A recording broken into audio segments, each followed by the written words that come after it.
Ready sir. ఈరోజు జూబ్లీహిల్స్ లో జరుగుతున్న ఉప ఎన్నిక ప్రజాస్వామికంగా జరగాలని ఆకాంక్షించే పార్టీ కాంగ్రెస్ పార్టీ. ప్రజాస్వామ్యం పట్ల గౌరవాన్ని ఎప్పుడూ ఆచరించే పార్టీ కాంగ్రెస్ పార్టీ. ఎన్నికల సంఘానికి విజ్ఞప్తి చేస్తున్నాం, ఎవరైనా సరే ఏ పార్టీ వాళ్ళైనా సరే నియోజకవర్గం కాని నాయకులు నియోజకవర్గంలో ఎన్నికలు జరిగే సందర్భంగా తిరిగితే వారిపైన కేసులు పెట్టుకోవచ్చు.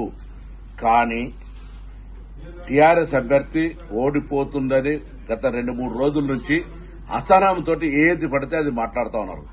ఈరోజు మా అభ్యర్థిని అవమానపరిచే విధంగా లేదా మా పార్టీని కించపరిచే విధంగా చంపుతారా పొమ్మంటారా అనేటువంటి మాటల ద్వారా ఏదో సానుభూతి పొందాలనే ప్రయత్నం చేస్తారు. తల్లి, నీకు దండం పెట్టుకుంటా ఉన్నాం.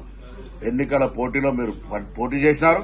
మీ నాయకత్వం నీకు సరైన విధంగా సహకరించిరా లేదా అనే అంశం పక్కన పెట్టి ఈ రోజు మేము కాంగ్రెస్ పార్టీ తరఫున మా నాయకత్వం అంతా మా అభ్యర్థి గెలుపు కొరకు పనిచేస్తుంటివి.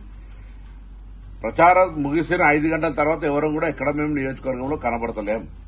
మళ్లీ చెప్తా ఉన్నాం, ఎన్నికల సంఘం తమ కార్యాచరణ ప్రకారంగా ఎన్నికల నిబంధనలను ఉల్లంఘించిన అందరిపై ఏ పార్టీలకు అతీతంగా కేసులు పెట్టుకోవచ్చు, పోలీసులు కూడా చర్యలు తీసుకోవచ్చు. అదే సందర్భంలో టీఆర్ఎస్ అభ్యర్థి రాజకీయంగా సానుభూతి పొందడానికి చేస్తున్న ప్రకటనలు కూడా తీవ్రంగా ఖండిస్తున్నాం. ఇది మంచి పద్దతి కాదు. ఇది కూడా ఎన్నికల నిబంధనలను వ్యతిరేకించినట్టే, ఉల్లంఘించినట్టే అనే మాటని సందర్భంగా చేస్తూ ఈ సందర్భంలో ప్రజలను కోరుతా ఉన్నాం. ప్రజల అభిప్రాయం వాళ్ళ ఇష్టం ఓటు, కానీ ఓటు హక్కు వినియోగించుకోవడం కనీస బాధ్యత. తప్పకుండా పోలింగ్ శాతం పెరిగే విధంగా జూబ్లీహిల్స్ ఉప ఎన్నికల్లో మీ ఓటు హక్కును మీ ఆలోచన ప్రకారంగా వినియోగించుకోమని సందర్భంగా విజ్ఞప్తి చేస్తా ఉన్నాం.